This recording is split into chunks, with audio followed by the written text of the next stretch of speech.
এই তোরা এই নতুন পদ্ধতিতে মানুষের সাথে প্রতারণা করা কবে থেকে শুরু করেছিস? স্যার বিশ্বাস করেন এই বুদ্ধি আমার না, আমি শুধু এই কোম্পানিতে চাকরি করি। চাকরি করিস মানে? এই তোর বস কিডা?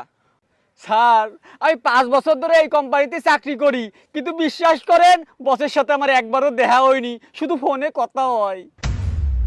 দেখছেন স্যার, এই সব হ্যাকাররা সব সময় ধরা ছোঁয়ার বাইরে থাকে আর এদের মতো চেলাবেলা দিয়ে কাজ করায়। স্যার আমি বুঝে ফেলাইছি, আমার ওই 20,000 টাকা আর পাবো না। এই প্রতারক 5 বছর ধরে মানুষের সাথে প্রতারণা করতেছে। আমি চাই এর কঠিন শাস্তি হোক, যেন দ্বিতীয়বার এই প্রতারণা মানুষের সাথে না করে। আচ্ছা ঠিক আছে, এখন চল তোকে জেলে নিয়ে নতুন পদ্ধতিতে ডিম থেরাপি দেবো, চল। দেখছিস, তোরে আমি প্রথমেই কইলাম সস্তা কোনো জিনিস পালি লাফাই পড়ে কিনতে হয় না। গাইস, আমরা প্রতিনিয়ত কোনো না কোনোভাবে লোভে পড়ে প্রতারণার শিকার হচ্ছি। সস্তায় কোনো কিছু পেলে সেটা যাচাই বাছাই করে তারপর আমাদের কিনা উচিত। প্রতারকরা প্রতিনিয়ত নতুন নতুন কৌশল তৈরি করে আমাদের সাথে প্রতারণা করে যাচ্ছে। এই জন্য আমাদের ভিডিওটি শেয়ার করে সকলকে সচেতন হওয়ার সুযোগ করে দিন।